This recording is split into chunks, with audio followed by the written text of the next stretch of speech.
Welcome to our episode आरोग्य तथ्य। आज के एपिसोड में हम आपके साथ शेयर करने वाले हैं कुछ स्पेसिफिक टॉपिक के बारे में, root canal treatment. Welcome to our new episode organized by Sukafa Multi-Speciality Hospital. Today we are going to discuss on oral health care, root canal treatment, a better option to get relief from dental pain and infection. Many people experience swelling around your face and neck, a hole in your tooth, toothache, gum swelling, temperature sensitivity, ठंडा और गर्म झंझनाहट की अनुभूति, दांतों में छेद हो जाना या फिर बहुत सारे समय संक्रमण, दांतों की संक्रमण, इन सारी प्रॉब्लम्स का उपाय क्या है, ट्रीटमेंट क्या है। We will discuss how we can have a good oral health and treatment option with our esteemed guest doctor Khushboo Jain. Doctor Khushboo, welcome to our live show. नमस्कार, मैं हूँ doctor Khushboo Jain, Swargadeo Sukapha multi speciality hospital से। Thank you doctor for coming to our live show.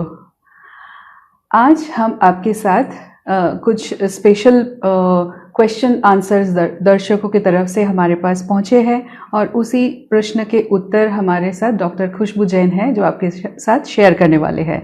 Let me introduce doctor Khushboo Jain. Dr. Khushbu Jain is a consultant in conservative dentistry and endodontics at Sukafa Multi-Speciality Hospital with an excellent academic record of being a rank holder of Assam in the HSLC examination.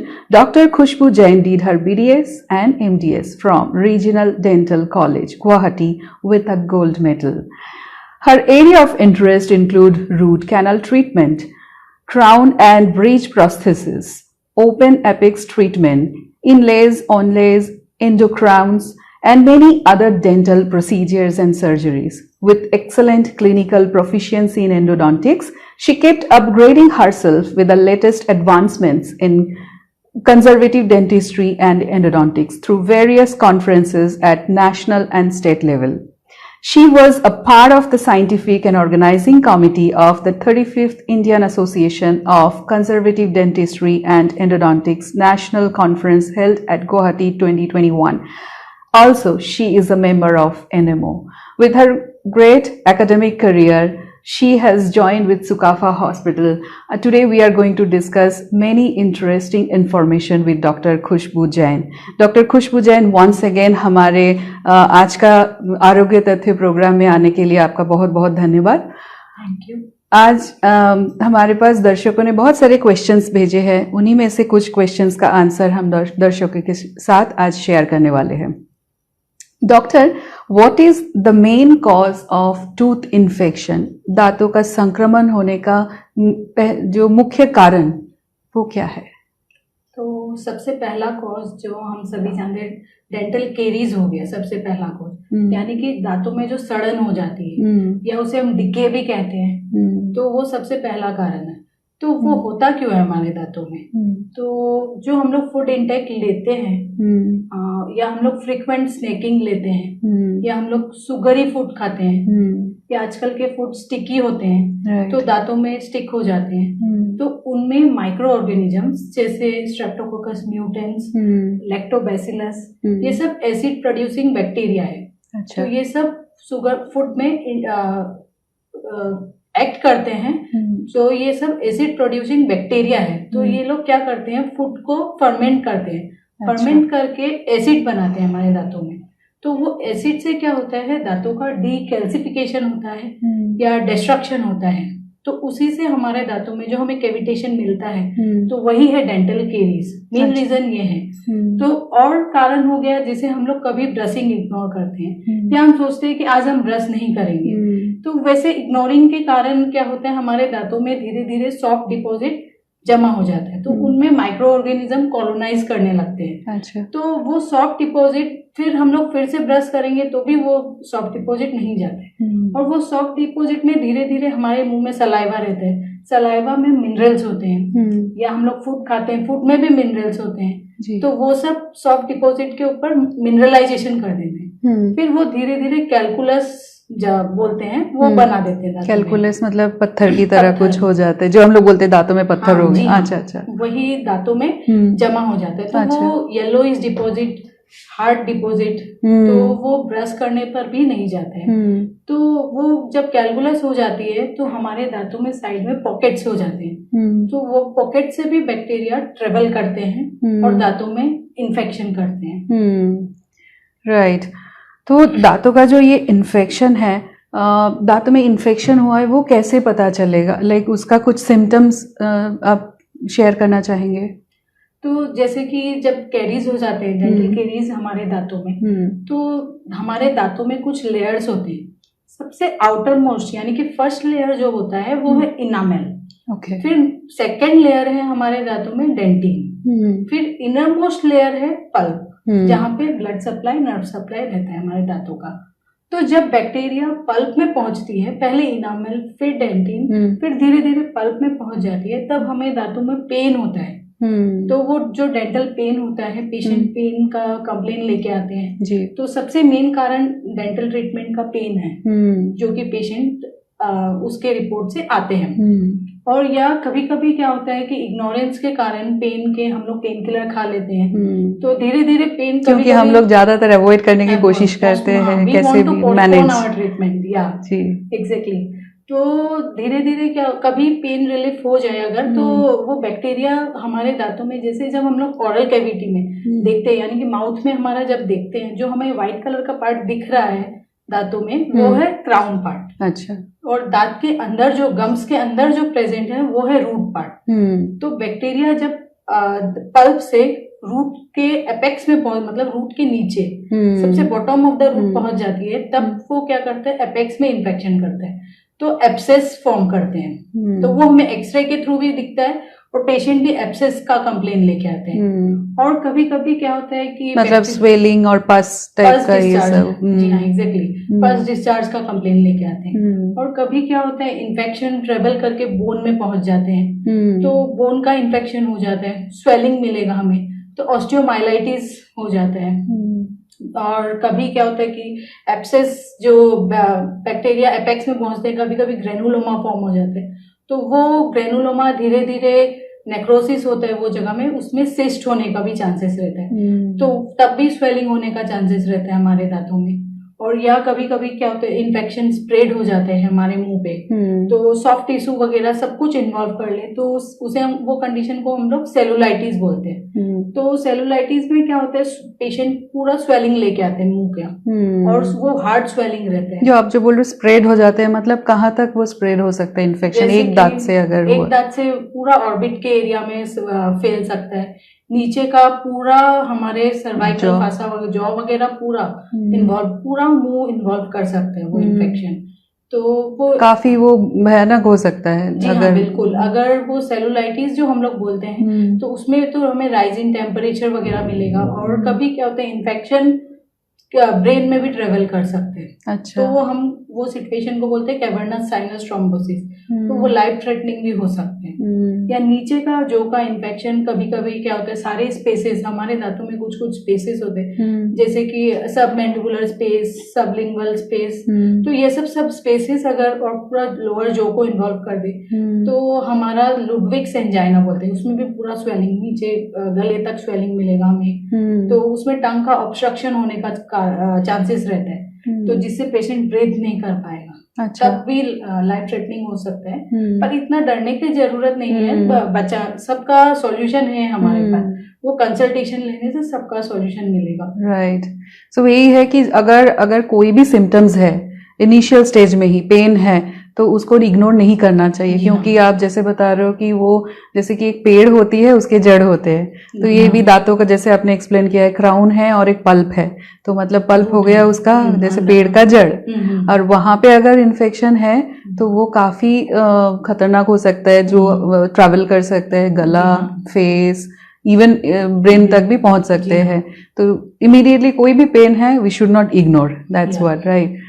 Great doctor. So how can we maintain a oral hygiene? मतलब वो मुंह के अंदर का जो hygiene है, इसको maintain करने के लिए आपका सलाह क्या है? तो सबसे पहला हो गया, हमें ब्रशिंग इग्नोर नहीं करना चाहिए और हमें 2 बार ब्रश करना चाहिए, मिनिमम 2 मिनट तक ब्रश करना चाहिए। और हम लोग फ्लोरिडेटेड टूथपेस्ट यूज कर सकते हैं सो दैट हमारे दांत मिनरलाइज्ड रहे। और हमें ब्रश सॉफ्ट ब्रश यूज करना चाहिए, हार्ड ब्रश यूज नहीं करना चाहिए। और हमें जो हम लोग इसको एफिकेसी टूथपेस्ट ब्रश का एफिकेसी बढ़ाने के लिए एंटीबैक्टीरियल माउथ वॉश भी यूज कर सकते हैं। अच्छा, एक्सक्यूज मी। तो वो माउथ वॉश हम लोग यूज करते हैं ब्रश करने के आधा घंटा बाद। अच्छा,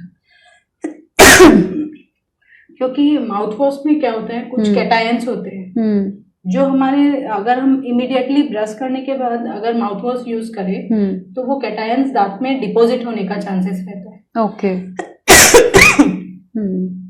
तो राइट, तो एग्जैक्टली हमें ये पता चल रहा है कि हाइजीन बहुत इम्पोर्टेंट होती है एंड स्पेशली उसके लिए ब्रश करना अवॉइड नहीं करना चाहिए और वो रिलीजियसली टाइमली समय लेके ब्रश करना चाहिए, राइट? क्योंकि हम बहुत टाइम फटाफट करते हैं, वॉश करके निकल जाते हैं। तो आप क्या 2 मिनट बोल रहे हो? 2 मिनट मिनिमम। और माउथ वॉश हमें यूज आधा घंटा बाद। आधा घंटा बाद, अच्छा, क्योंकि वरना वो डिपोजिशन होने का चांसेस रहते हैं दांतों में, इसीलिए। और या तो हम लोग दोनों दांत के बीच का हाइजीन मेंटेन करने के लिए इंटरडेंटल ब्रश यूज कर सकते हैं, ओके, फ्लॉस यूज कर सकते हैं। और हमें फ्रीक्वेंट स्नैकिंग कमाना चाहिए, शुगरी इंटेक हमें जहां तक हो सके कमाना चाहिए। शुगर बेवरेजेस हम लोग पीते हैं तो वो भी कमाना रह चाहिए, जाता है दांतों के बीच में, तो वो सब हमें ध्यान रखना जरूरी है। और हमें रिंजिंग सलाइन वाटर गार्गल भी कर सकते हैं, चाहे हम लोग अगर माउथ वॉश कभी यूज ना कर पाए तो सलाइन वाटर मतलब जो नमक पानी मिला के कर सकते हैं ना। ओके, गर्म पानी और ठंडा पानी कैसे? गुनगुना पानी में सॉल्ट डाल के कुलकुला कर। ओके, सो उससे भी बैक्टीरिया को कंट्रोल कर सकते हैं हम लोग, right? Okay, now doctor, how what are the treatment options available for tooth infection? suppose infection हो गया है, swelling है, pus है, इस सिचुएशन में हमें क्या डिसीजन लेना चाहिए? किस तरीके का ट्रीटमेंट्स अवेलेबल है? जैसे अगर स्वेलिंग पस हो गया है यानी कि दांत के अंदर इन्फेक्शन हो गया, तो हमें सबसे बेस्ट ट्रीटमेंट रहेगा रूट कैनाल ट्रीटमेंट। ओके। और अगर केरीज सपोज इनिशियल स्टेजेस में ओनली इनामेल या डेंटिन को इन्वॉल्व किया है इन्फेक्शन, तो हम रिस्टोरेशन से बचा सकते हैं उसे। अच्छा। खाली यानी कि फिलिंग करके बचा सकते हैं दांतों का, जिसमें हम लोग टूथ कलर्ड मटेरियल भी यूज करते हैं, जैसे कि कॉम्पोजिट बोलते हैं जिसे हम, या जीआईसी यूज करते हैं, या मोर पार्ट ऑफ जीआईसी और minimum part of silver mix करके मिराकल मिक्स रिस्टोरेशन दे सकते हैं, क्योंकि उसका स्ट्रेंथ अच्छा है पोस्टीरियर टीथ के लिए। और या तो कॉम्पोजिट बेस्ट है, आजकल composite tooth coloured material patient prefer करते हैं, तो वो सबसे बेस्ट है। और अगर इन्फेक्शन पल्प में पहुंच जाए तो आरसीटी रूट कैनाल ट्रीटमेंट, या एब्सेस हो जाए या स्वेलिंग हो जाए तो रूट कैनाल ट्रीटमेंट। और या कभी पेशेंट इग्नोर करते हैं सब ट्रीटमेंट, तो क्राउन पार्ट ही नहीं रहता है किसी पेशेंट में, खाली रूट लेके आते हैं वो लोग, उस समय दांत का बचाना मुश्किल हो जाता है, तो उस समय एक्सट्रैक्शन करना पड़ता है। मतलब दांत निकाल के अलग कर देना है, राइट? सो इसलिए हमें बहुत इम्पोर्टेंट है कि इन्फेक्शंस शुरू के टाइम पे उसे अगर हम डॉक्टर के पास जाते हैं, डेंटिस्ट के पास जाते हैं, तो हम दांत को बचा सकते हैं और इन्फेक्शंस को भी दूर कंट्रोल कर सकते हैं। लेकिन आप लोग कुछ एंटीबायोटिक्स वगैरह भी यूज करते हैं इन्फेक्शंस के लिए? इन्फेक्शन ज्यादा हो जाए, जैसे मैंने बोला कि सेलुलाइटिस हो जाए या जो लुडविग्स एंजाइना, ये सब में हमें एंटीबायोटिक्स देना पड़ता है, क्योंकि इन्फेक्शन ज्यादा स्प्रेड हो गया है, तब हमें एंटीबायोटिक्स ज्यादा जरूरी है। और मिनिमम ट्रीटमेंट में एक्चुअली डेंटल ट्रीटमेंट मिनिमम हो तो एंटीबायोटिक सॉल्यूशन नहीं है उसके लिए। ये ट्रीटमेंट इरिवर्सिबल डिजीज होता है ये सब, जैसे डेंटल केरीज इरिवर्सिबल डिजीज है, एक बार हो गया मतलब आप उसको दवाई से ठीक नहीं कर पाएंगे, तो उसके लिए ट्रीटमेंट करवाना ही पड़ेगा, तब ठीक रहेगा। उसके बाद या हम लोग फ्लोराइड यूज कर सकते हैं रीमिनरलाइजेशन के लिए, लेकिन उससे केरीज हटेगा नहीं। अच्छा, बस प्रोग्रेस होने से धीरे धीरे थोड़ा डिले कर सकते हैं। जी हाँ, बिल्कुल। तो इसीलिए जो भी प्रॉब्लम हो हमें ट्रीटमेंट करवाना होगा, वो जरूरी है। तो अभी आपने बताया कि इन्फेक्शन अगर ऊपर तक है तो हम लोग क्लीन करके फिलिंग कर सकते हैं, लेकिन वो पल्प में चला गया तो फिर ऑप्शन रहता है रूट कैनल। नाउ डॉक्टर, अभी हम जानना चाहेंगे कि why someone need root canal, root canal की ज़रूरत क्यों है, और ये जो प्रोसीजर है रूट कैनल ज़्यादातर हम लोग आरसीटी के नाम में जानते हैं, ज़्यादातर लोग आरसीटी बोलते हैं इसको, शॉर्ट फॉर्म ही याद है लोगों को, रूट कैनल तो मुश्किल है याद रखना। तो ये प्रोसीजर पेनफुल है क्या, और किसको चाहिए रूट कैनल ट्रीटमेंट? तो जैसे पहले आपने पूछा क्यों चाहिए हमें रूट कैनल ट्रीटमेंट, तो जब बैक्टीरिया हमारे पल्प को इन्वॉल्व करती है तो वहाँ पे इन्फ्लेमेशन करते हैं बैक्टीरिया, वहाँ रीच होने के बाद इन्फ्लेमेशन, सूजन हो जाती है। हाँ, जैसे उसे हम लोग मतलब इन्फ्लेमेटरी प्रोडक्ट्स, बैक्टीरिया जब एक्ट करेंगे तो इन्फ्लेमेटरी प्रोडक्ट्स रिलीज होंगे, हाँ वेसोडाइलेटेशन भी करेंगे, तो डिस्टर्ब होगा तो दांतों में मतलब प्रेशर बढ़ जाएगा, अंदर सूजन हो जाएगा, तो जिससे हमको पेन का महसूस होता है, जिसे हम पेन, डेंटल पेन जो बोलते हैं, राइट, जो हमें रात को सोने नहीं देते हैं पेशेंट, और या कुछ खा नहीं सकते हैं, या कुछ ठंडा या गर्म भी नहीं खा सकते हैं, और या तो एब्सेस हो जाए तब भी हमें रूट कैनाल ट्रीटमेंट चाहिए, या कभी स्वेलिंग हो, दांत का स्वेलिंग हो, या जॉ का स्वेलिंग हो तब भी हमें चाहिए, या हमें देखते हैं कभी दांत डिसकलर्ड हो गया है, व्हाइट से अलग कलर हो गया है, ब्राउनिश कलर, तब भी हमें आरसीटी की जरूरत पड़ती है, या फिर स्पोर्ट्स खेलने के वजह से दांतों का फ्रैक्चर हो जाए या गिरने के वजह से हो जाए, तब भी हमें आरसीटी की जरूरत पड़ती है। ओके, तो लाइक अगर ऑप्शन, बहुत सारे लोग सोचते हैं कि आरसीटी पेनफुल है क्या उससे बेहतर है एक्सट्रैक्शन में चले जाना, तो आपका सलाह क्या है? तो पेन आरसीटी के दौरान हम लोग सोर्स ऑफ इन्फेक्शन को हटाते हैं, तो आरसीटी करने से हमें पेन का आराम होता है, और आरसीटी के पहले जो आपको पेन हो रहा है वो ज्यादा पेनफुल है देन आरसीटी करवाना।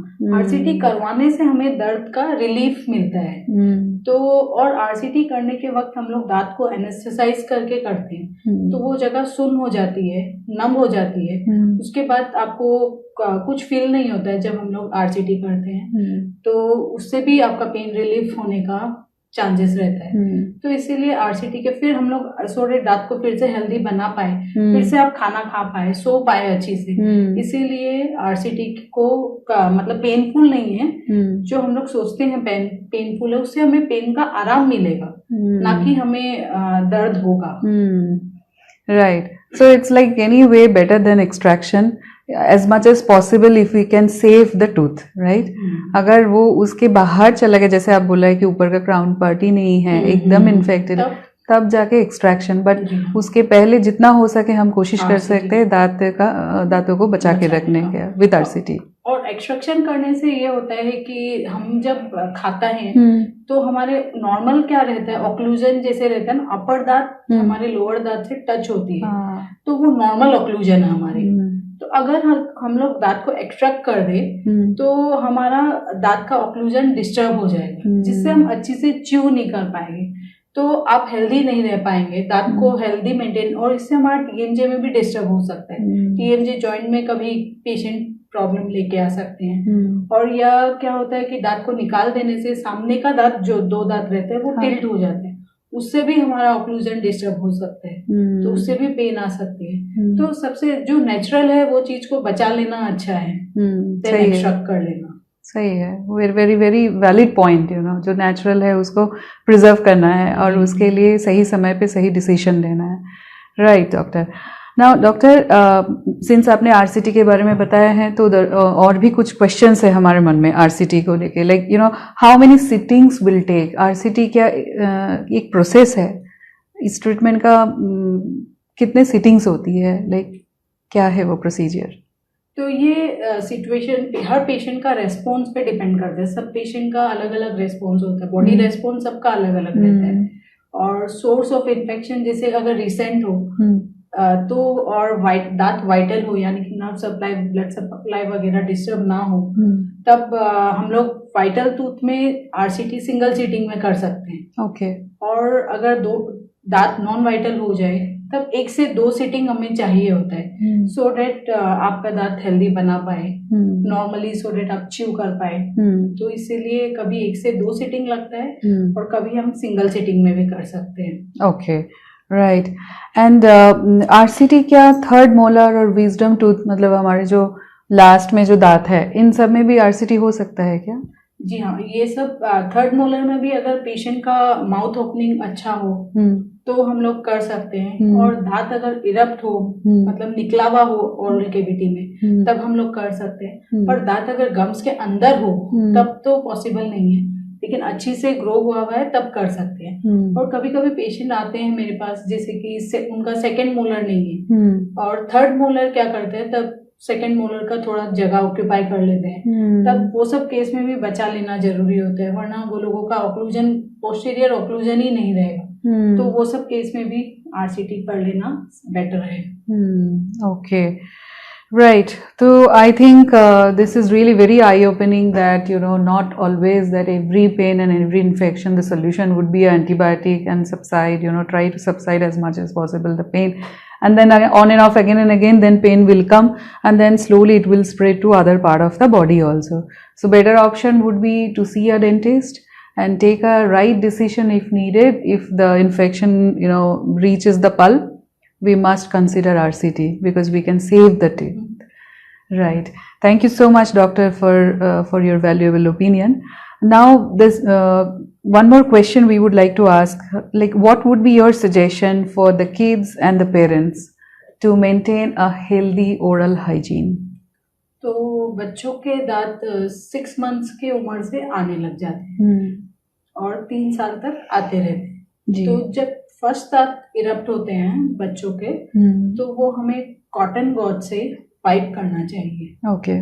और जैसे बच्चे जब 1 साल के हो जाते हैं तो सिर्फ हम लोग टूथब्रश यूज करके दांतों का क्लीन कर सकते हैं और मुंह को पानी से रिंस करवा सकते हैं जी, मुंह में पानी दे सकते हैं मतलब। और जब बच्चे का 2 साल हो जाए और 3 साल हो जाए तो बच्चे को हम लोग पी साइज का एकदम छोटा सा टूथपेस्ट ब्रश में देके यूज करने देना चाहिए। और फ्लोरिडेटेड टूथपेस्ट हो तब भी 3 साल की उम्र से बच्चे कर सकते हैं, सो डेट उनका दांत भी रिमिनर, क्योंकि बच्चों में चांसेस कैविटी होने का ज्यादा रहते हैं, वो लोग सुगरी फूड ज्यादा खाते हैं, तो वो सब कंट्रोल करना भी हमें जरूरी है।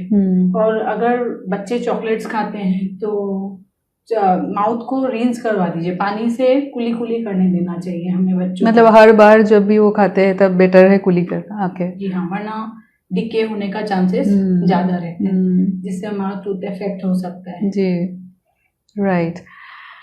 सो now how often a senior person और adult should go for a checkup? Because क्या होता है, हमें लगता है ब्रश करना चाहिए, 2 बार ब्रश करते हैं हम लोग, बट कहीं ना कहीं समय के साथ साथ डिपोजिशन बनता ही है और उसका इफेक्ट भी होता है। लाइक बहुत सारे लोग मेरे फ्रेंड सर्कल में भी है जो कहते हैं कि अच्छे से तो ब्रश 2 बार करते हैं फिर भी गम ब्लीडिंग है या फिर मसूरों की कुछ प्रॉब्लम है, तो इसको क्या नेग्लेक्ट करना चाहिए? लाइक ब्लीडिंग इज नॉर्मल और वी शुड डू समथिंग?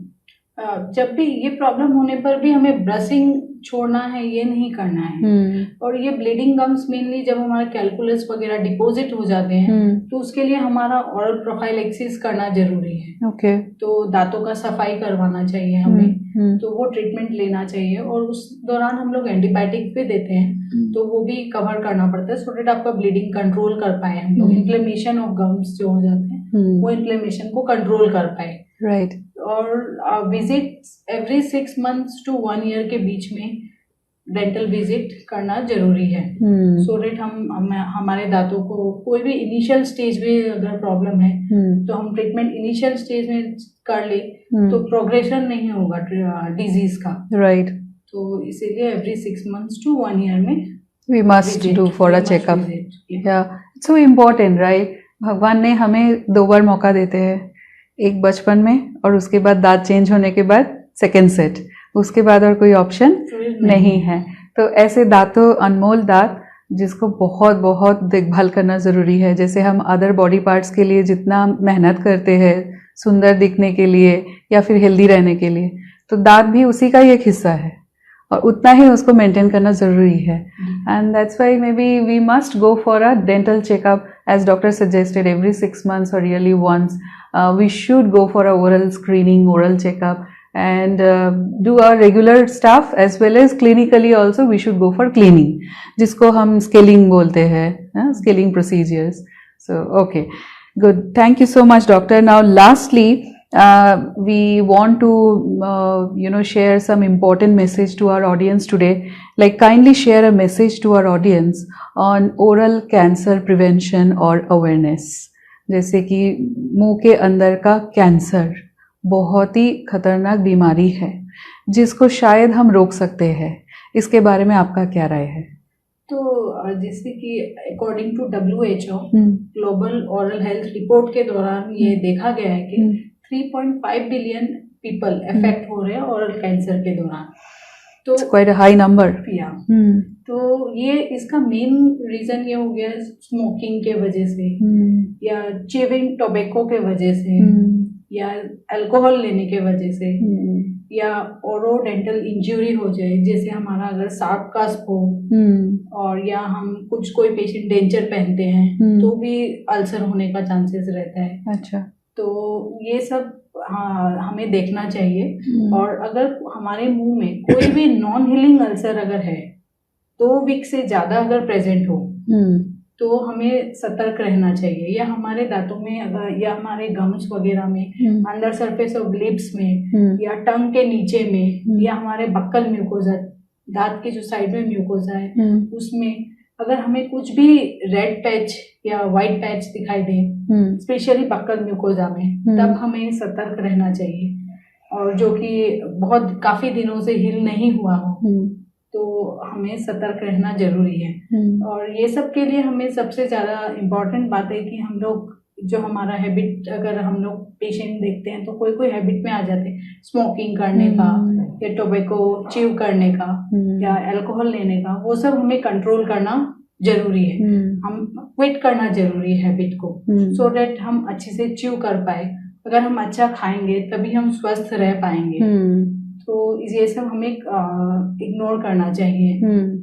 जैसे आपसे बातें करते करते मुझे और 2 क्वेश्चंस मन में आ रही है कि ये जो हमारा सिचुएशन होता है, जैसे कि एक आपने बताया कि डेंचर, एक बहुत सारे सीनियर सिटीजन्स को डेंचर रहते हैं या फिर 1-2 दांत जो आप प्रोसेसिस बोलते हो ना, उनको कैसे क्या बोलते हैं, ऐसे कुछ रहते हैं. तो ऐसे पेशेंट्स के लिए आपका क्या गाइडेंस रहेगा? तो जो डेंचर जब भी शार्प हो, अंदर के सरफेस से शार्प, तो उसे स्मूथ करवाना चाहिए. हमें रिपोर्ट करना चाहिए कि कोई जगह इंजरी हो रहा है. अच्छा. तो उसे हमें, जैसे हम लोग वो थोड़ा सा ग्राइंड करके उसे स्मूथ कर देते हैं, तो वो स्मूथनिंग करवा लेना चाहिए हमें डेंचर का. फिर हमें यूज करना चाहिए. और रात को हमें डेंचर पहन के सोना नहीं चाहिए. उसे हम लोग किसी पानी में रख सकते हैं. अच्छा. या कभी माउथ वॉश से भी रिंस करके रख सकते हैं. तो हमें वो मेंटेन करना चाहिए. Thank you so much, doctor. It's really very eye-opening. Lot of information we have got today from you. That दांत बहुत बहुत सुंदर एक हिस्सा है हमारे शरीर का, जिसका बीमारी संक्रमण से दूर रखने के लिए बहुत सारी प्रिकॉशंस लेना बहुत ज़रूरी है. एट द सेम टाइम अगर उसमें कोई भी इन्फेक्शन है, बैक्टीरियल इन्फेक्शन है, तो इमीडिएटली उसका ट्रीटमेंट कराना ज़रूरी है. और उसमें से RCT एक इम्पॉर्टेंट हिस्सा है जो हमें दांतों को निकालने से भी बचा सकते हैं. Thank you so much. I think दर्शकों को अच्छा लगा होगा आज का एपिसोड सुनने के बाद. अगर आपके मन में भी कोई प्रश्न है, आप हमें यहाँ पे लिख सकते हैं. हम ज़रूर आपका आंसर देने की कोशिश करेंगे. Now, infected tooth can be painful. Many people who are living with an infected tooth will experience a minimal amount of pain at the beginning of the infection, and then over a period of time they might experience worsening pain. Without proper treatment, tooth infections can spread to the other area of the body, and this can lead to serious and potentially life-threatening complications. To reduce the risk of complications, a person should seek treatment for a tooth infection as early as possible. If you are experiencing any of the symptoms, don't delay. Visit our dental expert and preserve your beautiful smile. Thank you so much for joining our live show. आप सभी को Sukaphaa multi speciality hospital की तरफ से बहुत बहुत धन्यवाद, शुभकामनाएं, नमस्कार।